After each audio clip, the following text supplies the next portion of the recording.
Hey, hey.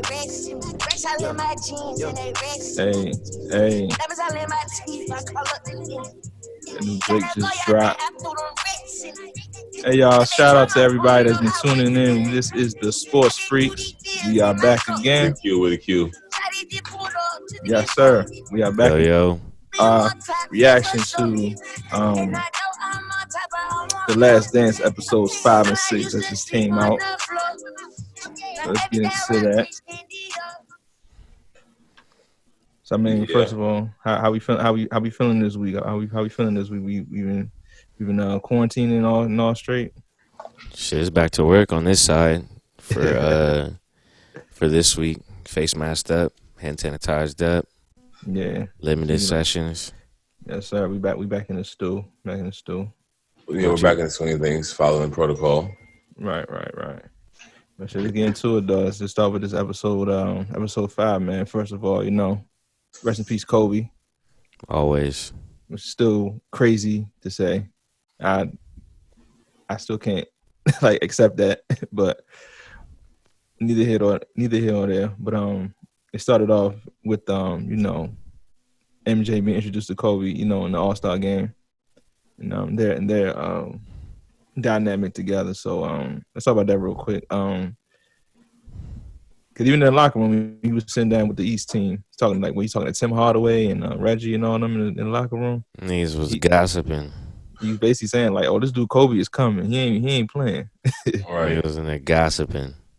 Reggie was the one trying to talk that nonsense because he's the one who got cooked so recently. Like fat black women on Thanksgiving. Oh nah. Niggas is just nonsense in there chatting. What type of shit was that? I'm pretty sure it was more to that conversation. I ain't never seen no shit like that in my life. No, I'm just kidding. Shoot, you heard Magic Johnson almost slipped up and cursed on camera. I think he realized some cameras was in there. He's like, oh no, I'm still Magic. I'm still Magic. Almost fucked his brand up. Yeah, Magic was incredible, impeccable, no cursing. Yeah. Yeah. I'm pretty sure on the court though, his mouth was foul though. It had to be, especially post AIDS. Yeah, you got chill. Nah, facts. Come on, man. No, post AIDS, dog. He had to start talking shit because imagine the shit niggas was saying to him post AIDS, bro. Right. To me, it's more of a Cosby effect. Oh shit. Cosby had that vibe where it's everything's all wholesome, but then as soon as we started hearing the bullshit, you could see it in his face. Look how he's saying, "Nigga, please." And shit oh man. Oh, no. Nigga, if you don't back up off my face, I can see him saying some weird put Jello. together with the wrong pronouns shit, nigga shit. Oh no. No, So right. So is Kobe the next thing closest to Jordan? Undoubtedly. Yeah, without a doubt. Probably the closest replica kind of thing in that sense. Mm-hmm. Easily. I mean, I don't know. Niggas love to be like championships, but I mean, who else? Who else you got? Yeah, I mean the way he played the game was very similar to Mike. I honestly think Kobe may have went a little harder than Mike on a little bit. Kobe had that. He really had that all y'all move out my way. I'm shooting it. I do not care. It don't matter. He did it for longer. I think that Kobe, due to just less of the natural gifts, he appears to be going harder. Yeah. I think he couldn't fly. MJ has these moments, even in the documentary when I guess we're gonna get to that later, but just the Olympic scrimmage where he just still looks like he's limitless. I'm watching that shit now. Yeah, me too. Right. It's crazy. The way he's moving is just everything looks so smooth. Even the layups when he's tossing them over his shoulder and shit. Kobe kind of gets himself, channels that kind of stuff. I see what you're saying. It's more Kobe. You can see the effort in it. With Mike, it's just It was flawless. It was ballet in the air. That's what my mom used to call it. That Prince stuff. Yeah. Because Mike, Dave Chappelle Prince finish type stuff. Yeah. He's on another level. And then they also talked about that their first championship run. The first repeat, right? Yeah, the first one. I think it's about the first ring. Yeah, I like that. I like that parallel view of the third championship win and the third win. Last Dance. Yeah, I like how they did that too. Also, I like how they profile both teams, Trailblazers and the Suns, and why Michael was motivated in both series. Mm-hmm. Yeah, they're doing a good job of taking you back. I really appreciate that because I guess Clyde was the guy, and then Charles was the guy. And, of course, and then we forget about the guys because the guys get defeated. I think that's different between this era and the era we're in now. There is no like bona fide, like guaranteed winner. Mm-hmm. So everyone's alive. No one's legacy is dead. I don't know about that one. Niggas Whose legacy is losing. dead due to Bro, if James Harden doesn't win, his legacy's dead. Yeah, okay, well he's in that Paul George. Okay, those guys. Okay, maybe James, but Paul George, his legacy doesn't die if he doesn't win because he's a habitual second guy to me. It's more to the point of his shit being dead, like because you always think of him as a second guy. It's not dead in the same way. Like when we look at the '90s and we look back, it's dead. It's very quiet for everyone who's not in the '90s. Besides Akeem, it's like the '90s is dead. Me and KM was talking about it before off camera. Where do you rank Clyde Drexler in shooting guards? Where do you rank him in the all-time list? I said he's not above D Wade. That was my first. Is he? I say, does he qualify for top 5 all time? It's tough with these new shooting guards. I don't think so. No, I think he's not gonna survive. Even if he is top 5. He has a ring. He has a ring now. He does have a ring. Look, he has what we call the ancient ring. Look, man. Look. You don't get the same credit for that ring. It's like Ray Allen's ring is cool. It's great, but it's not the same thing as him winning in his prime or him being kind of important. It's more like, he figured out how to win as a supporting. Was technically out the league. He won it when Mike was out the league, but that's what I was gonna say. He had to wait till Mike left. And see, but that's the thing. This era doesn't have that. We had to wait till so and so got out the league. No, I mean, because even the Warriors, it was very, a done deal, but that just didn't. I don't know. For me, it didn't last as long as I thought it was going to last. It's going to continue. I keep telling you guys. Oh, no. They're going to continue to be like a formidable, very, very good team. But I'm talking about the entire, count it. That's over. The counted time passed. You believe the counted time passed? Oh, yes. KD is counted time. I don't think that there'll be another magnitude of count it. It's over with. I think they'll be very good. Sometimes they'll be the favorite even. I'm not saying they won't be the favorite. But I'm just saying the whole, no parity in the league because of the Warriors is done. That's not going to happen. I think that time is passed. They're going to have another year of that for sure. You see they had one more dominant year. Yeah, they're definitely going to have one of those years. 70 something wins. Oh, no. High 60s. High 60s. I think high 60s like the top seed in every year for the past 5 years. I say maybe 64. And another thing I know about Mike too in the finals. It never seemed like the Bulls were never really out of it, threatened in the final. You see what I'm saying? Well, because the East was so hard body. Yeah, I mean, Indiana may have gave him a go here and there, or no, it was hard body out East. No, the East was good. It's like the West now. The East of the 90s. I'm saying, but he got in the finals though. It seemed like he never was really down, or he had to really, they had to come up from a 2-0. That's because the West wasn't that good at the time. It makes sense. Now that Phoenix Suns team was a little squad though. That Phoenix Suns team was a squad. I don't know if we should say the West wasn't as good at the time. I think what we say is, I think that he got a lot of seasoned, battled, personal battles before he goes to the finals. We're talking about grueling matchups against the Pistons for a couple times, and then the Knicks. Mm-hmm. Then they even we start talking about Pat Riley in Miami. So it's like once he gets to the finals, it's like you guys aren't gonna put your hands on me.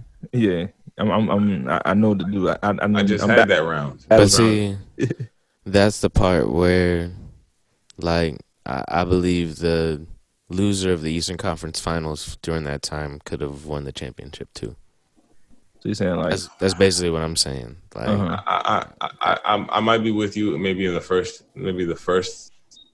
time we go around the championships. In the '95s though, Because them Cleveland Cavaliers. That Sonics team. In the early, late 80s, early 90s, them Cleveland Cavaliers teams was pretty decent. That Sonics team, I don't know if they beat New York in '95. I think that Sonics team wipes New York up. You think so? Yeah, I think even against the Bulls, and this is rare. People rarely talk about this, but even in that series, I think they showed they were formidable opponents once they switched and put Gary on MJ. Of course, he's not going to stop them, but it just became a formidable matchup. They win 2 games. Deadlift Shrimp has one of those. If Deadlift Shrimp has one of those, Tony Kukoc moments. Yeah, we're having a game 7. So the West Coast Tony Kukoc, pretty much. But European. Deadlift was in the league before Tony, though. I was gonna say that both. I think New York. I think New York was just a crippled team. That's me. New York, I think they were created and made to compete with MJ's teams. But but not really to just. But I feel like if you slow down Patrick Ewing, they had nobody after that. That's tough. Mike Jackson was giving buckets. They ain't had nobody after Patrick Ewing. John Starks, he was okay, but he was undersized. They had bad backcourts. I mean, the Bulls continued to beat them with full court pressing. I mean, they full court pressed a lot of people, but it really was just highly effective against them. John Starks was probably the only real shooter on that team. Anthony Mason is just a big dude who could dribble and pass. Right. They lacked ball handlers. Anthony Mason was built for Bulls games. Yeah, right. he was a big exactly. dude. That's what I'm saying. They were prepared. That cares to me more believing that they would have had a lot of problems with Sean Kemp and Gary Payton and Deadlift Shrimp. Maybe. Yeah, for sure. They were made for that, and Sean Kemp and them, they would have liked that pushing and shoving. That would have been more up their alley. They was running that shit too, though. Sean Kemp would have yammed on everybody's head. Back in the day, he yammed everybody's head. And then those Jazz teams, I think definitely the Jazz teams. I agree with you there. They're just too disciplined. They would have beat the shit out of them. Yeah. I'm with you. Those Jazz teams would have definitely had a ring for real. I think probably the most competitive series that we could have seen would have been if Indiana somehow figures out how to win that game 7. Right. And they're playing. We get Indiana with a good Reggie, one of the last good Reggies. Versus Utah, I think we have a highly competitive NBA didn't want to see that. Yeah, of course not. I think we have like a highly competitive, that's great like grind type series. 90s. I mean, the Bulls dominated, but I figured it out. I looked at the whole decade. Only the Bulls and the Pistons. The Pistons and the Rockets. But the Bulls, Rockets, and the Spurs. Only 4 teams won championships in the decade. And I don't even count the Spurs joint because that was the short season. Yeah. I've literally it's just like a. I was watching my little YouTube footage and this is off the dock but still on MJ.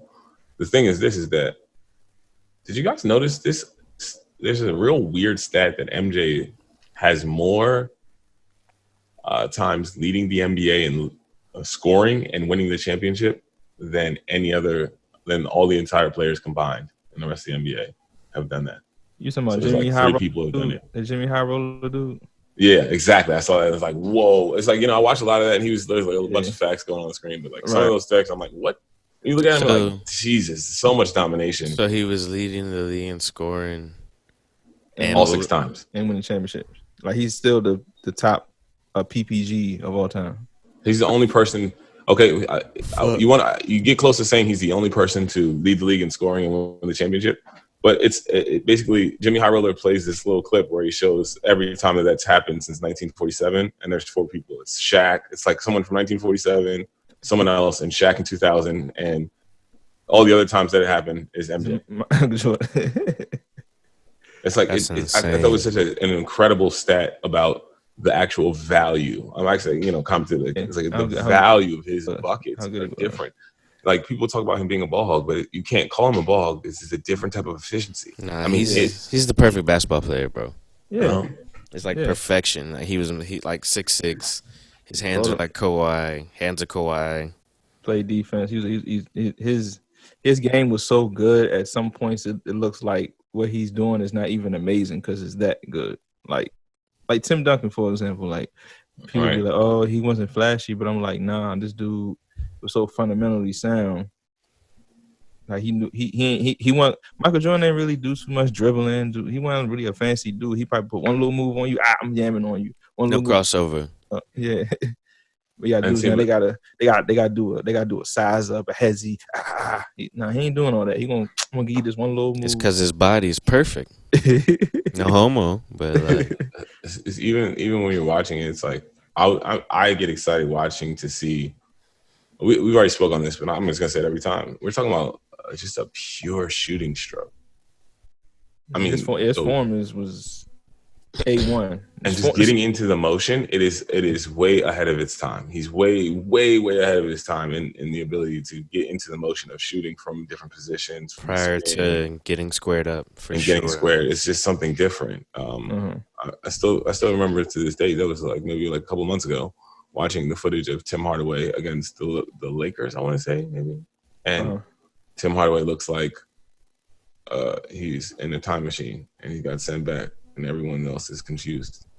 He's so fast. Tim Hardaway, he's making moves, he's dribbling, and he's staying parallel. Everyone else turning their back, turning away. Like turning away from the camera, like you learn when you're a kid. You don't look away from the camera. Don't look away from the audience on stage. Yeah. It's like Tim Hardaway is bringing that to the game. But now I'm watching MJ now. Even when we're looking at this, he was doing that at a different level, way ahead of time. And it's just like all that just helps me more and more in my idea of thinking like nonsense about him not being able to translate to this time or anything that. It's ridiculous. It's just ridiculous. I think we talked about it too. I don't even want to have that conversation of how many points would he average in this era or how many points LeBron would average in that era. I don't care. They two different time frames. It's ridiculous. That's some NBA 2K shit. I don't care about it's weird. That Jimmy High Roller had another great graphic where you had all the leading scorers of the past couple of 20 years or so, right, and their percentage of 3-point shots. Oh yeah, I saw that too. He broke it down. Look at MJ's greatest season. Yeah, 37.1, and he was shooting 10%, 60 something threes. He attempted 66 threes and scored 3,000 points. Right. What the fuck? That's insane. And he was just flying. That's just a bucket getter. And like I said, you gotta remember, he wasn't a big man. I'm just looking at this shit, man. This nigga was the man. How y'all feel about the Dream Team? That's just another epic moment, man. I didn't know about that Reebok thing, man. That was shout out to the documentary for teaching me something. Not saying that I didn't learn, but that was a real what? MJ, you did it again. You did it again. You made me think you were doing something for style, but it was really something about something way deeper for my little kid brain. I ain't realize that's what he wore the flag over his jump for. He wasn't trying to. Whatever. That made me too, because I got some Dream Team gear. I was like, okay, so Reebok was the official jump. I'm about to go on my eBay, go thrifting and find some of y'all shit phony, y'all. Yeah. Yeah, you got a Nike Dream Team jacket. You fucked up. Fucked up out here. You flew gazy. No, that thing was lit. But since we talking about the Olympics, the whole segment about Tony Kukoc and how they was just in his ass. Man. They was just on him like Mike. They say Mike and Scotty was like, we got him. Like another amazing testament again to the unorthodox. There's this constant theme or theory that we lived with growing up with. Michael Jordan wasn't a team player. I mean, these are examples of people got to have a bigger mind about the game. This is team player at his max. I mean. That doesn't really have anything to do with MJ if you really think about it. It really has something to do with Scottie Pippen, and he was offended as well, though. Yeah, he took it upon himself, okay, Scottie, any moment that you're not there, don't worry, I will be there because this guy's not gonna score either. Yeah, and he did. We can see that when they get back to talking, you can see Scottie's kind of just straight I don't think he's gonna be able to play in the NBA, which is an absurd thing to say about someone who's gonna be on your team.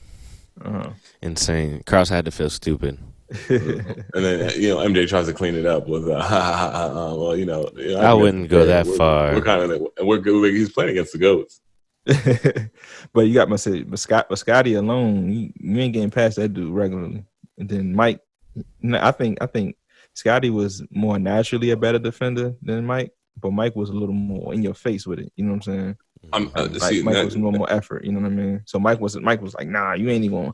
They was on some. You're not even gonna touch the ball. You touch the ball, where you going? Nowhere. Monsters. Yeah. I mean, I think you're 100% on the money right there, because Scotty, we were just talking about MJ being like the perfect basketball player. His body is defined. Yeah. Scotty is the ultimate defender. He was created to perfect defender to defend you. Yeah. And I think it actually hurt him in terms of his how he's received, how he didn't get a depoy. All that happened because it's effortless, his ability to disrupt and to be in the way. Yeah. So you don't see it doesn't look like Russell's actually kind of a bad defender, like the lean of Russell Westbrook, like where he more dirt back, but he looks like he's playing good defense because he's always going. So Patrick Beverly effect. Oh God.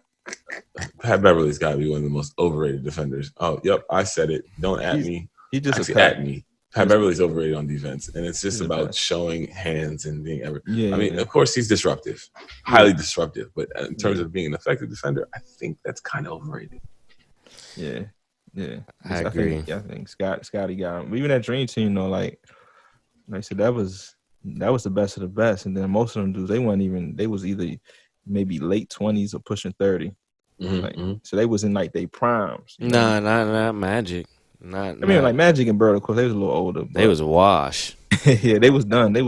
Magic was technically out the league because of his health situation. Larry Bird was right. That was about camera time, and we saw the best footage of that when they took a little picture. Yo, you know what I want to see, bro? They keep showing little clips of this practice, but can somebody just release the whole practice, bro? That scrimmage, this legendary scrimmage game they keep talking about. I know, right? I love that. I love the competitive nature. I love the turn up. I love the shit talk that turned MJ into that. Like, oh, okay. And I love that Magic, again, displays amazing discipline. I mean, even when he's furious, he's throwing the ball into the stands. He is not saying a bad word at all. He's barely saying anything bad about anything at all. He like, you jive, sucker. That's what he said. Because, he's stuck in the... They took the whole arena, Bulls arena. They took it to Barcelona. That's all that's happening here. It's calm bitching. You jive, sucker. It's really saying the game is cheating. Yeah. Like how you would say. I really want to see that footage though, because in the Dream Team documentary they dropped a couple years ago. They was talking about that specific game, and they was talking about Karl Malone was going at Charles Barkley, talking about you ain't the best. Patrick Ewing and Dave Robinson was going at it. I think the only one who really went in there was Christian Laettner, because it's like you the young boy. You chill boy. So by the way, his college career is amazing. I want to highlight that his accolades in college are. And then crazy. with the Dream Team, they said the dudes that was coming into the league the next year, like Chris Webber, Penny, and a couple other guys, they actually beat them. I've seen that shit. Is that I don't know, is that Cap? No, was they just taking them light, or they was going hard? You know what I mean? I don't know. I think things can be easily taken out of context. One thing I remember, and hopefully he'll see this and it'll cause an uproar. There's a guy named Kevin Braswell, a great player, went to Georgetown. For a long time, I've been going on record, and I go on record saying all the time, I beat him one-on-one. Right. It's over. I beat him when I was in high school. But in reality, it's an unfinished game, right? We were playing one-on-one before a summer league game started, and I guess he probably anticipated he would take over at some point. The game started. I was winning something like 8-3. Never resumed the game. I beat Pro. Period. So I think I just get that's something like that. That's what I gather from those kind of victories when we hear about one-side reports of victory. Because, one thing I can say about NBA players, they give not necessarily credit, but they admit defeat. That's like a big thing. When the niggas are good. When you're good, you admit defeat. Yeah. So I'm just surprised that this story is not, gelled by both sides. That's just weird to me. It's like that's just a rare thing in NBA history. Even Will talks about losing to Bill. Like he's like, I lost to Bill. Yeah, I lost to Bill, but he was a square. You know what I'm saying? So he was getting no bitches. Exactly. I guess when you know that you that guy, you really playing. You lost. You can admit when you lost, and you gave it your best, and that person just got better. Like when Charles Barkley admitted it, he was like, first time in my life, I really felt like there's a better basketball player than me on the planet. Wow, I love that quote. That was a deep quote because when you're thinking about the upper echelon of players, they're all thinking while they're playing. they're the greatest. You guys remember Jordan Crawford? Not Jamal Crawford. Yeah, you guys remember Jordan Crawford? Wizards. Yeah, and him saying he's better than MJ. Yeah. And he was like, no. And they were like, oh, you mean like now? Like on the Wizards. And he's like, no. I'm the best to ever do it. Like, and it was like, to me, I thought that was amazing because we forget that every one of these motherfuckers was the best ever in their home. No, facts. Okay, I'm exaggerating. Of course, you got your Josh Harts and some people that kind of grew up and like, this right, because later on. Battling through the ranks. I mean, you got to think about it. You got to, you got to be the best in your neighborhood first. Then you got to be the best in your town. Then you got to be the best in your city. Then you got to be the best in your state. And then you got to be the best in your region or your coast. And then you got to battle them dudes that's doing the same thing on that level. That's why a lot of them dudes, they be going to the same camps and all that. Most of these basketball players, they known each other since they was like 8, 9 years old because they the best of the best and they whatever. Yeah, using stuff like that. Facts. So it's kind of like know each other. It's like you battling, you moving up and moving up and moving up. I mean, like I said, we can, Charles Barkley goes, you can debate he was the best on the East, while maybe Karl Malone, Kylie was the best on the West in the 80s, early 90s. You know what I mean? Okay, you could argue that. Yeah, he was definitely a dominant force in Philly when he got skinny. Power force, yeah, for sure. One thing though, I will realize about Charles' statement on that. He might have been delusional because he was already in year 10. So. Oh, see. You're just now realizing that this nigga is God. But let me give you NBA bump. So here's the thing. The NBA mindset, and I mean not just NBA. This come across anybody who's professional in anything. Mm-hmm.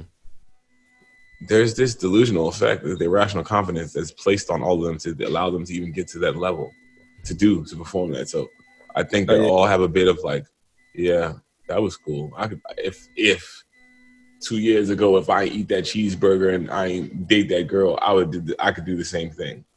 Uh-huh. So it's like a different moment to have it like happen in the moment. Like, wait, I think one of those games, Chuck has 30 points, 10, and like he's a 30-point triple-double, and he's outplayed by Michael. I think he said he didn't say his numbers, but he's like, yeah, I got outplayed by Michael. I had a pretty good game, but Michael, like, he had to see it to really feel like Casper.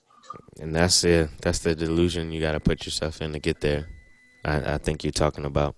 Yeah, you got to be like, yeah, no, it didn't happen. I'm good. And then you got to think in the playoffs series. That's because using the season, you might only play somebody twice a season, or depending on your division and stuff like that. When you're in the playoff series, you really get to see, oh, nah, this ain't no 1 game, 2 game fluke. This dude is going in. Like 41.4 of them every night. What the fuck? You battling.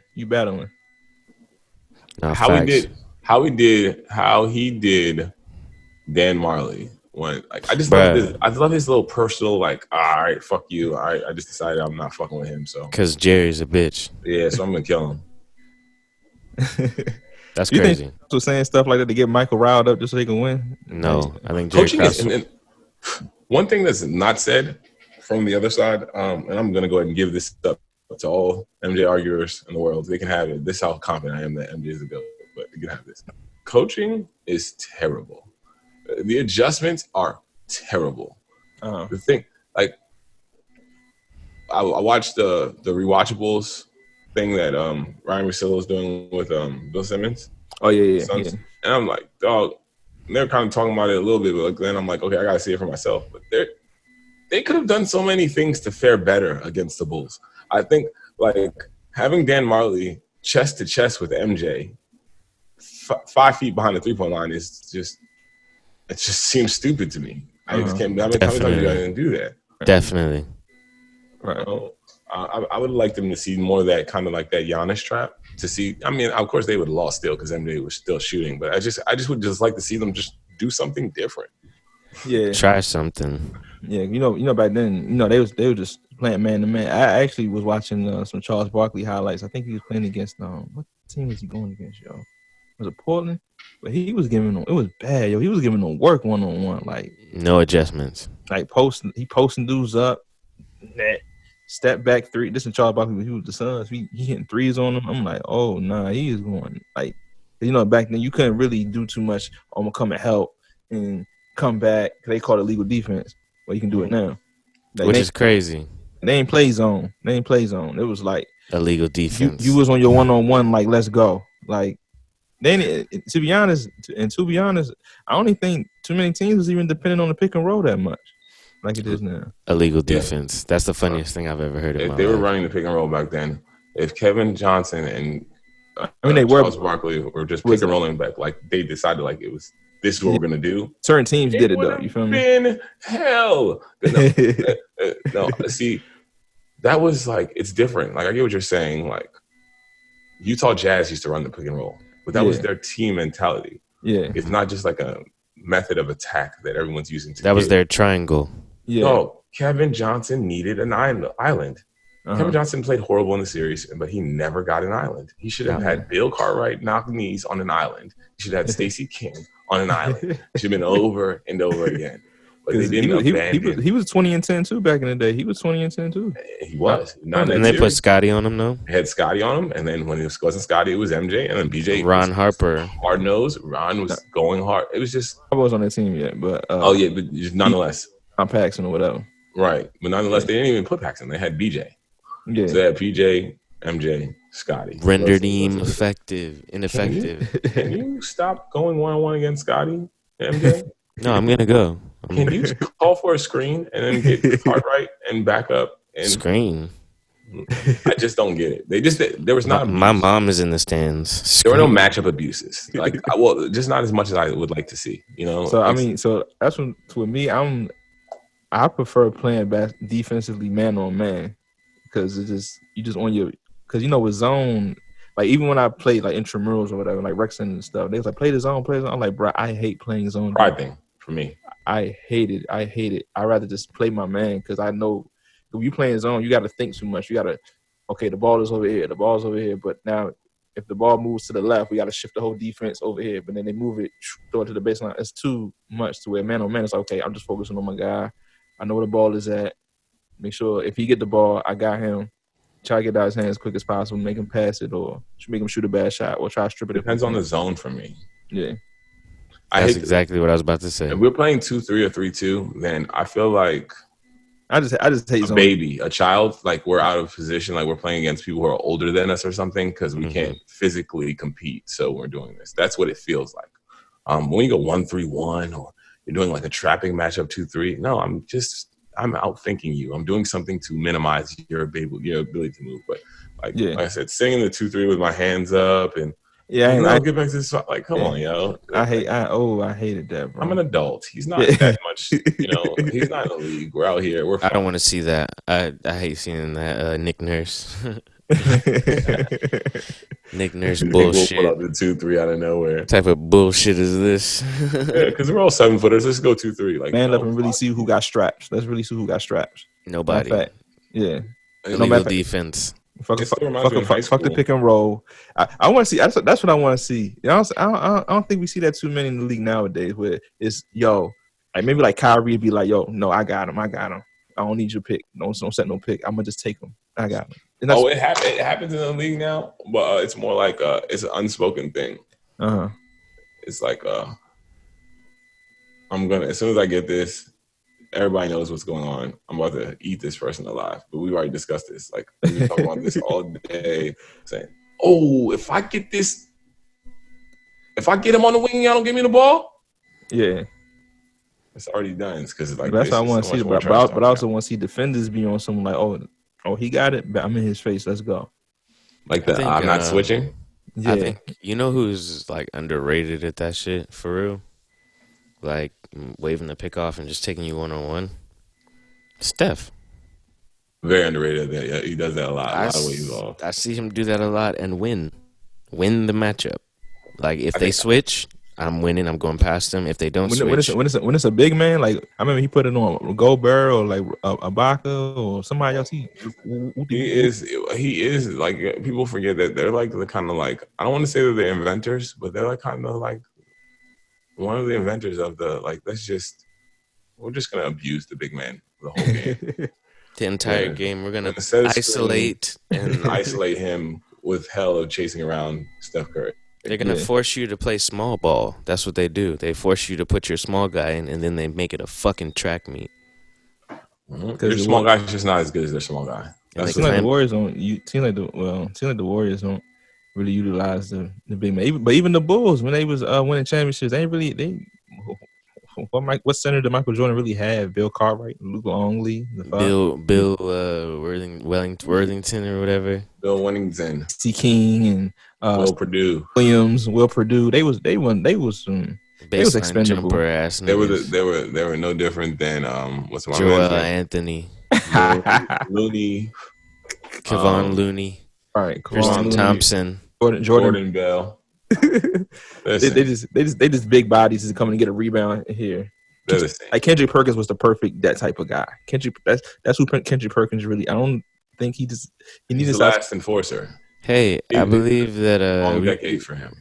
We should never talk about him on this podcast. I don't know. Let this be the last time. I just want to say that he belonged to being with Oakley and Mason and those guys. Yeah, he should have been born about 10 years earlier. I feel you there. But, like, he just... His lack of vertical jumping ability after maybe, like, Circuit Day 2008. 2012. After 2012, it was, why are you in the league? You and DeJuan Blair look the same. Your silhouette looks the same a lot of times in the game, and I think that's bad. That because DeJuan Blair had no cartilage in his knees. No ACLs. I remember that, bro. I remember that was the whole thing. He was kind of a dog. He was a dog in college. He had a good little run with San Antonio. Greg Popovich drafted him. That's what I was just about to say. Of course, Greg Popovich drafted a nigga with no ACLs. Because he would be grateful. He'll just be happy to be here. I'm so happy. Tell me whatever you want to do. I'm so happy to be here. No other team will take a chance on my lack of next year. Facts. Hey, you know what else was wild, too? Them niggas played a game in a football stadium. And for his last year in Atlanta. Bands. There was 60,000 in attendance. What? The Michael Jordan retirement tour. Who had the best retirement tour? Kobe or Mike? Who had the better retirement tour? Come on, bro. 60,000 people, bro. I did not know that. Jordan won buckets. How about that? Bro, these are niggas Atlanta Hawk fans for their life, but it was Jordan's last game. This is Jordan last game. You going? In that jump. If I was old enough or knew about it back in the day, I'm going. We just lived in a podunk town, and I'm going. And I was watching something about I don't know if it was on there. Cause I don't want to jump too early, but he was talking about something with the Washington Bullets. Some play on the Washington Bullets. Talking shit. He said something to Mike like he had a game where he put up like 30 or whatever, and he told Michael Jordan, "Good game, Mike." Next time Michael Jordan played the Bullets, bust his ass. Gave the Bullets like 55 out here in DC back in the night. Crushed him. Yeah. So I know Sherman Douglas is 0-57 against Michael Jordan in his career. Shit. I thought that was the greatest random stat of all time. That's a good stat too. He's never defeated Michael Jordan. Hell yeah. But yeah, let's get out of here, y'all. You already know we keep these reactions short. You know what I'm saying? Take us out of here, Mique. Let me see. Hold on, we got the minute left. What we got? You gonna keep the same joint? Fuck it. Fuck it. Hell yeah. Catch y'all next time. All right, peace.